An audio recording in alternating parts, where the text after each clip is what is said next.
अरे यार, कुछ भी सुनाई नहीं आ रहा। ये मानसी कहाँ रह गई? मुझे इन दोनों के बारे में जानना है। आखिर रितु और पंकज के बीच क्या चल रहा है, मुझे बस एक बार पता चल जाए। परेशान मत हो, मानसी आ गई है। अरे यार, मुझे कुछ भी सुनाई नहीं आ रहा है। ये पंकज और रितु आपस में क्या बातें कर रहे हैं? तू अपने लंबे कानों से सुन सकती है? प्लीज मेरा इतना काम कर दे। अच्छा रुक, अभी सुनती हूँ। ये थी मानसी, जो हर जगह अपने लंबे कानों की वजह से अपने कॉलेज और कॉलोनी में मशहूर थी। मानसी के कान लंबे थे, जिनसे वो दूर की बातें भी सुन लेती थी। पंकज और रितु का आपस में चक्कर चल रहा है। वो दोनों शाम को रेस्टोरेंट पर मिलने की बात कर रहे हैं। अरे रितु कुछ और भी कह रही है। चल छोड़ यार, अब तुझे क्या बताऊं। अरे बता ना, मेरे अंदर बहुत हिम्मत है सुनने की। मैंने इस रितु का बैंड ना बजा दिया तो मेरा नाम भी कोमल नहीं। बता बता, क्या बोल रही है? रितु ने कहा कि बहन जी टाइप दिखने वाली कोमल अगर उसके और पंकज के रिश्ते के बीच में आई तो उसकी खैर नहीं। क्या? रितु ने ऐसा कहा? अभी उसकी खबर लेती हूँ। मानसी, तेरे लंबे कानों की वजह से आज रितु और पंकज कोमल के हाथों से नहीं बच पाएंगे। अब इसमें मेरी क्या गलती है? लोग मेरी हेल्प मांगते हैं तो मैं कर देती हूँ। मैं खुद से थोड़ी किसी का बुरा चाहती हूँ। अब मेरे कान लंबे हैं, इनका कुछ तो फायदा उठाऊंगी। अच्छा मैं चलती हूँ, आज माँ के साथ बाजार जाना है, इसलिए कॉलेज से जल्दी जा रही हूँ। मानसी माँ के साथ बाजार जाती है और रास्ते में कॉलेज की बात अपनी माँ को बताती है। मानसी बेटा, ये बातें अभी तो ठीक है कि तुम किसी की मदद करने के बहाने सच्चाई सामने ले आती हो, पर अपना ध्यान भी रखा करो, तुम्हें कोई नुकसान ना हो। आगे तुम्हारी शादी होनी है। माँ, पहले शादी तो हो जाए, तब की तब देखी जाएगी। वैसे आप मुझे बाजार क्यों लेकर आई हैं? लड़का मिल गया है, इसीलिए तुझे बाजार लेकर आई हूँ, नई साड़ी दिलवाने के लिए। तेरे बाबूजी का कहना है कि लड़का बहुत बड़ा बिल्डर है, अपना मकान, गाड़ी, पैसा सब कुछ है। उन्हें एक सुशील और समझदार लड़की चाहिए, इसलिए उन्होंने तुम्हें पसंद किया है। इसका मतलब तुमने और बाबूजी ने मेरी फोटो भेज दी, पर मुझे लड़का नहीं दिखाया, तो मैं हाँ कैसे कर दूं? कल आ रहे हैं, आराम से देख लेना। जब तुझे लड़का पसंद होगा हम तभी हाँ करेंगे। लड़के वाले मानसी को देखने आते हैं। मानसी को लड़का पसंद आ जाता है और रिश्ते की हाँ हो जाती है। मानसी की शादी सार्थक नाम के लड़के से हो जाती है। बहू तो बहुत सुंदर है, पर कान कुछ ज्यादा लंबे नहीं है। आंटी जी बच कर रहना, भाभी की एक खासियत है, इनके लंबे कान दूर चल रही किसी की बुराइयां भी सुन लेते हैं। हाँ। प्रिया बेटी, ये क्या मजाक कर रही हो? जाओ शारदा आंटी के लिए शरबत लेकर आओ। प्रिया ने तो जाने अनजाने मेरे बारे में सच ही बोल दिया। अरे भाभी, मैं तो आंटी से मजाक कर रही थी, आपने मेरी बातों का बुरा तो नहीं माना ना? पर ये पड़ोस वाली शारदा आंटी ना बहुत चुगली करती हैं, इधर की उधर हमेशा। मानसी की शादी को कुछ दिन बीत चुके थे, ऐसे ही एक शाम। आज कितने दिनों बाद रेस्टोरेंट आना हुआ। थैंक यू भाभी, आपके आने के बाद सचमुच हमारे घर में रौनक आ गई है। पसंद भी तो मेरी है, तुम दोनों तो पहले मना कर रहे थे, कान लंबे हैं, अच्छी नहीं लगेगी। क्या ये दोनों मेरे बारे में ऐसा सोचते थे? जाओ, मैं आप दोनों से बात नहीं करूंगी। अरे वो तो पुरानी बात है, अब तो मैं तुम्हें बहुत पसंद करता हूँ, सच्ची। अच्छा बताओ, आज अपनी पसंद का क्या खाओगी? और भाभी, मैं तो सचमुच अपने फ्रेंड्स को भी यही कह रही थी कि मेरी भाभी जितनी सुंदर किसी की भी भाभी नहीं है।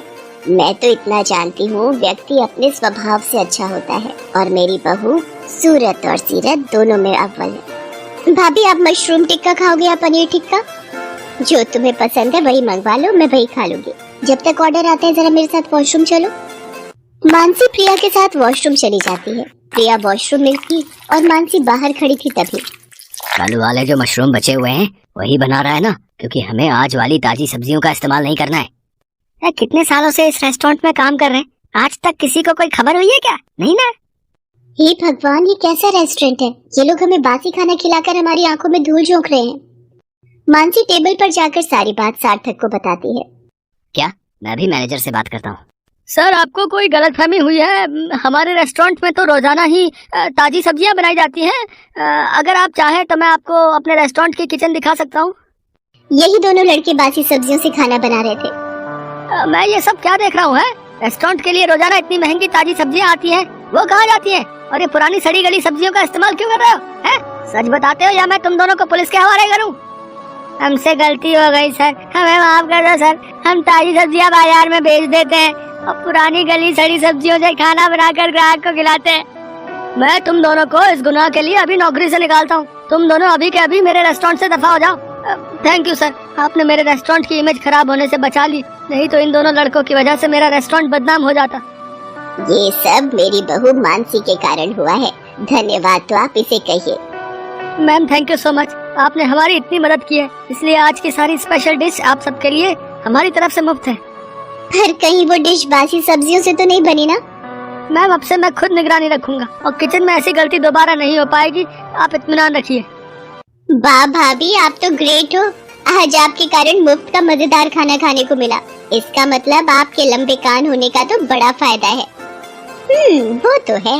मैं अपने कॉलेज और अपनी पूरी कॉलोनी में इसी वजह से तो मशहूर रही हूँ। और सब मिलकर खूब जोर से हंसते हैं। अगले दिन दोपहर में सार्थक का फोन आता है। मानसी, मैं घर पर अपनी एक फाइल भूल गया हूँ और यहाँ साइट पर कोई है भी नहीं जिसके हाथ से मंगवा लूँ। क्या तुम मुझे फाइल पकड़ा कर जा सकती हो क्या? ठीक है सार्थक, मैं अभी फाइल लेकर पहुँचती हूँ। मानसी फाइल लेकर सार्थक के पास पहुँचती है, पर सार्थक उस वक्त वहाँ नहीं था। सार्थक, तुम कहाँ हो? मैं यहाँ पहुँच चुकी हूँ। अब तुम 10-15 मिनट वहीं नीचे ऑफिस में बैठो, मैं पहुँचता हूँ। अरे ये तो नीरज है। इसे तो सार्थक ने मुझे बताया था इसके लापरवाह स्वभाव के कारण नौकरी से निकाल दिया था, पर ये उस आदमी के साथ क्या बातें कर रहा है, मुझे कान लगाकर सुनना होगा। देखो, तुम्हें ये बिल्डिंग बनाने के लिए सबसे घटिया मटेरियल यूज करना होगा, ताकि कुछ दिनों में ही बिल्डिंग गिरकर मलबे में बदल जाए और सारा इल्जाम उस सार्थक पर आ जाए जिसने मुझे नौकरी से निकलवाने की हिम्मत की थी। आप चिंता मत करो, मैं सब काम संभाल लूंगा, बस आप मेरे पैसे तैयार रखना, ठीक है? इससे पहले कि कोई मुझे देखे, मैं यहाँ से जा रहा हूँ। कितना बेईमान इंसान है ये नीरज, अभी भी बाज नहीं आया। ये तो भगवान का शुक्र है कि इनकी बातें मैंने सुन ली। अभी सार्थक को सारी बातें बताती हूँ, अब तुम दोनों की खैर नहीं। क्या हुआ मानसी, तुमने मुझे अचानक फोन करके क्यों बुलाया? मैं थोड़ी देर में ही आ रहा था। ये देखो सार्थक, मैंने अपने फोन में वीडियो बनाई है, इस वीडियो को ध्यान से देखो। ये नीरज जिसे तुमने नौकरी से निकाल दिया था, वो नीरज तुम्हारी बिल्डिंग में काम करने वाले वर्कर के साथ क्या बातें कर रहा है। नीरज इतना घटिया इंसान निकलेगा ये मैंने कभी नहीं सोचा था। मानसी तुम चिंता मत करो, मैं इस वीडियो को पुलिस को दिखाकर इन दोनों को पुलिस के हवाले कर दूंगा। सार्थक पुलिस को वो वीडियो दिखाता है और बेईमान नीरज के साथ उस बेईमान वर्कर दोनों को पुलिस पकड़ कर ले जाती है। मानसी तुम नहीं जानती हो, तुमने अनजाने में मेरे हाथों कितना बड़ा गुनाह होने से मुझे बचा लिया। Thank you so much. पर तुम्हें इतनी दूर से बात करते हुए नीरज और वर्कर की आवाज सुनाई कैसे दी? सार्थक, शायद तुम मेरे लंबे कान भूल गए। मेरे लंबे कान दूर की बातें भी साफ साफ सुन लेते हैं। सार्थक मानसी को लेकर घर पहुंचता है और सारी बात माँ और प्रिया को बताता है। इस बात से वो दोनों भी बहुत खुश होती हैं। मेरी बहू लाखों में एक है। हेलो दोस्तों, अगर आपको यह कहानी पसंद आई है तो प्लीज़ चैनल को सब्सक्राइब करें, लाइक करें, कमेंट करें। Thank you for watching.